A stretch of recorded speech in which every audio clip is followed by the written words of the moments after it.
Welcome to the second part of this foundational living series, Know What a Thing Is. And this part is going to be focused on the internal things in our life. The first part was about the external things that happen to us, situations and circumstances, chemicals and impulses or stimulus that happen to us, and the way that we interpret those things, the way that we imprint meaning on those things, the way that we use confirmation bias to try to determine what that thing is, when actually it was something else entirely, something that could be much more simple or something that could be much more complex as well. I just gave some personal examples. In most of those examples, they were a system of something that was much more simple because it was rooted in just physiological or chemical responses, and people sort of put a much higher degree of purpose on them. But they were also more complex because it was interlaced layers of different stimulus and different things in our life, and also different personal internal needs and wants and things that are core to us that also were sort of making us imprint the meaning on these external things. And so the second video here is a companion video to the first, and it is about the internal things in our lives and making sure that we can properly identify what those things are that we need and what those things are that are driving us forward or are catalysts for us to take action in our lives. Your needs and wants as a person are very important.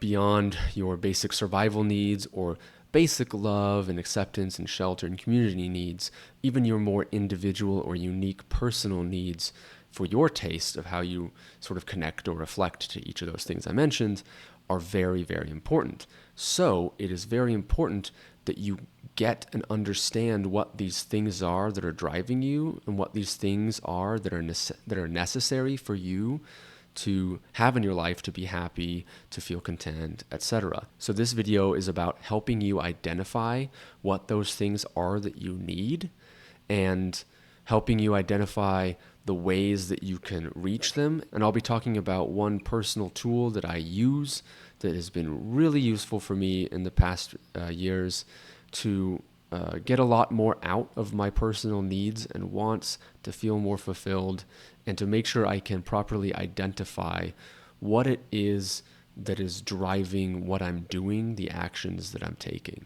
To determine what your needs are, what these things are internally, takes a bit of mindfulness, takes some time, it takes extrapolation, it takes preponderance, and it also takes community. It is not a alone, self-same discovery process. It is one that you do internally by yourself, but also in companion with others. One, because we are all, each of us, doing this, so we can together relate to each other, and we can together understand the journeys.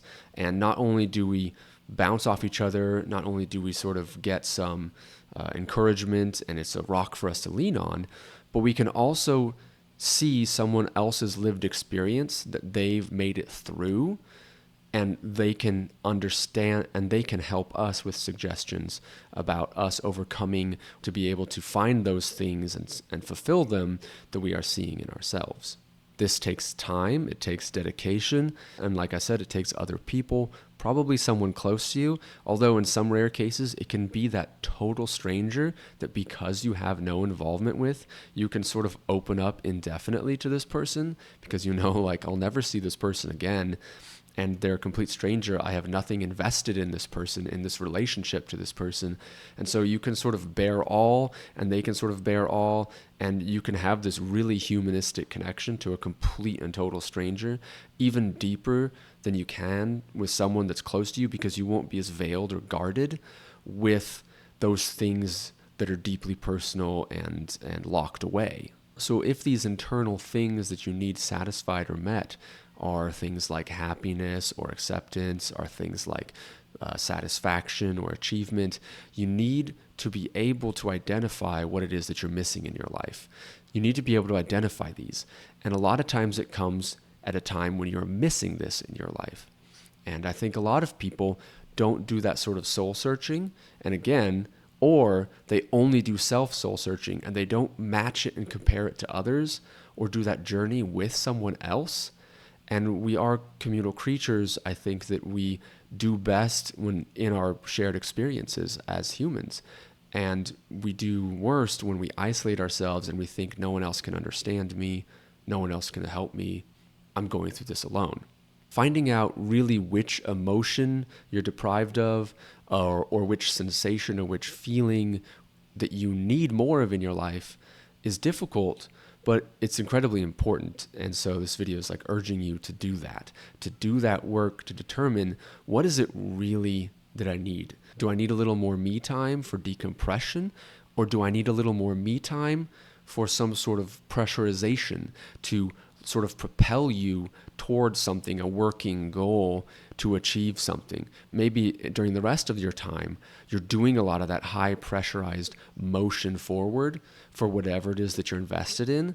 And what you actually need is some depressurization time. But maybe for other people or in different situations, something like your work or other moments like that are actually a time of depressurization. So you need something else that is your pursuit, that gives you that drive and that challenge, your sort of dark force behind you in a positive way. And the second thing to pair up with that is a realization of your actions.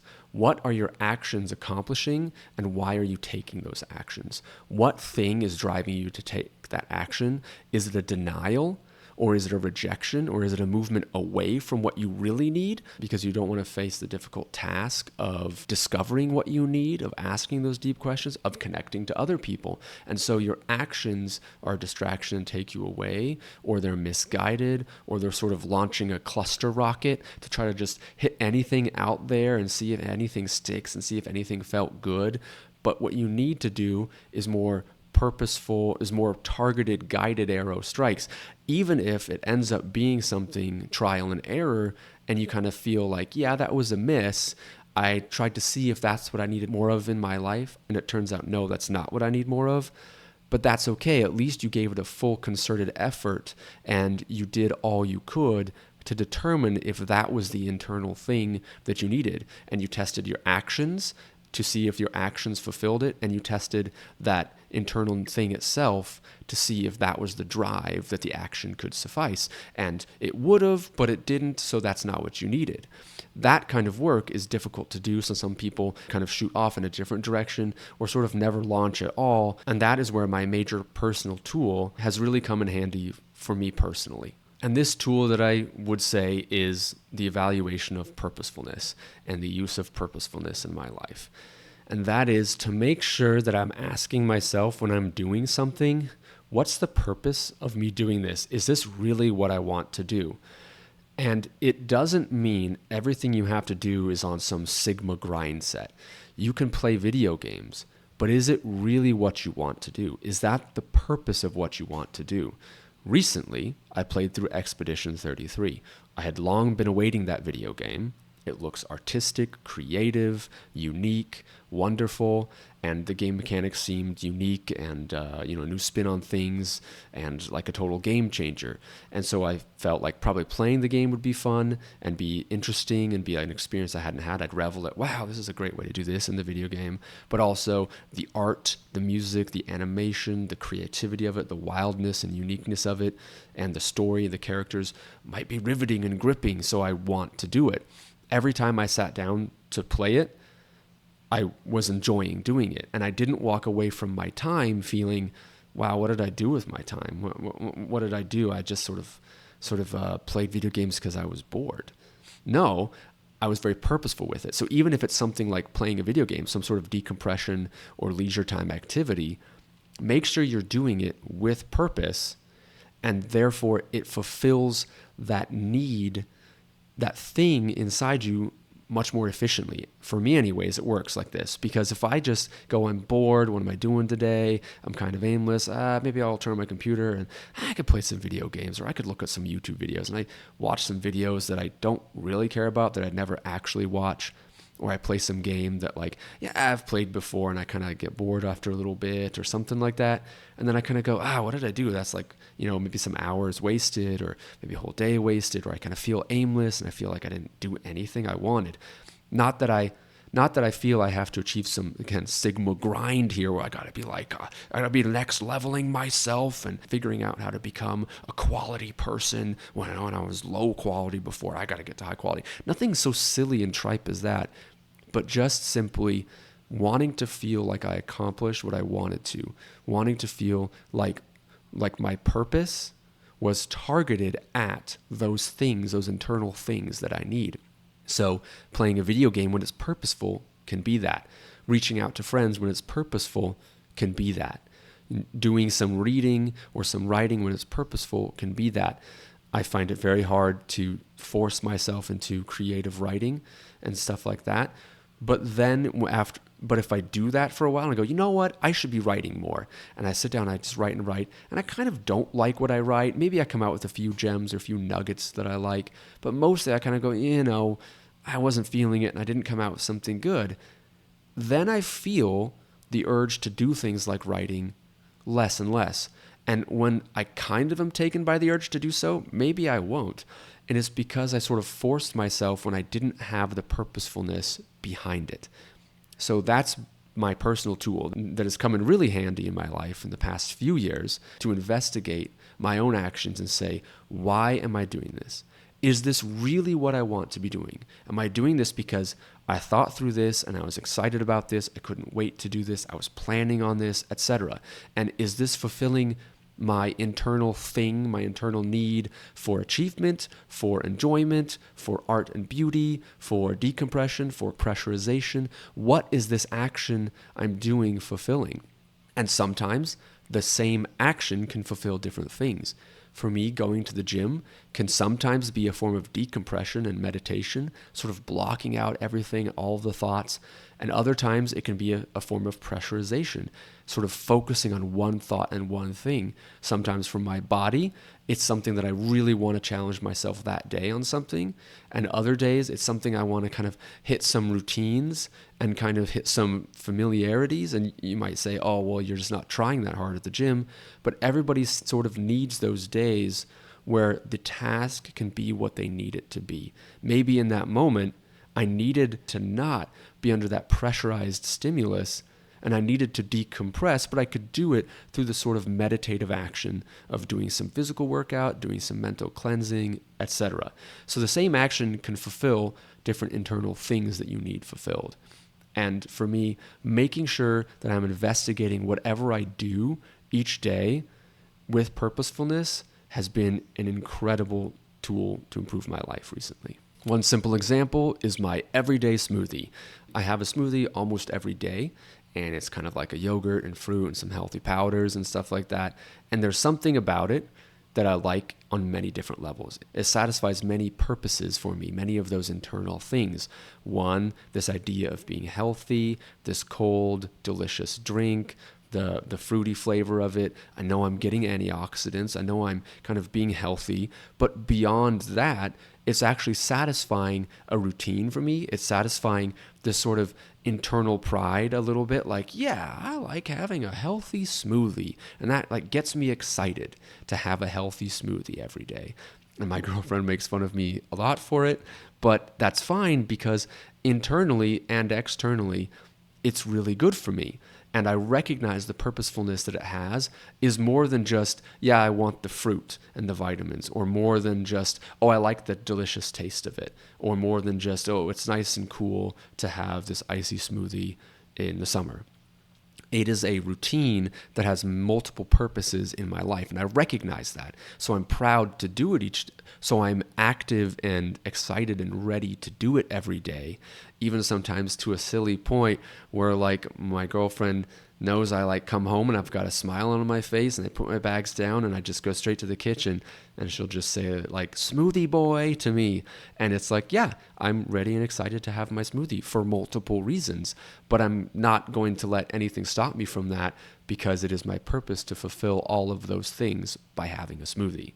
Time wasting and decompression is another thing that you can do purposefully or purposelessly. For some coworkers that I work with, when we get like a 3-day weekend, I ask them, how was it?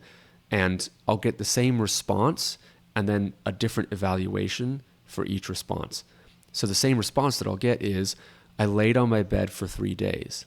And that's what some of my coworkers will say. They'll say, oh, scrolling on the phone, lay on the bed, eat food, watch TV for 3 days, just something like that. And I'll go, oh, really? Wow. And then their two differing responses will be, yeah, it was great. Or, yeah, it was boring. It was awful. And I think, yeah, the same activity can have two different outcomes. For some person, what they really need is just complete decompression for some time because some element of their life is so stressful and pressurized in other places that taking a few days off to just rest, sleep, lie on the bed and scroll on the phone, albeit there's all sorts of things like phone addiction or like economic struggles that make it hard for people to enjoy a lot of things in society or city living.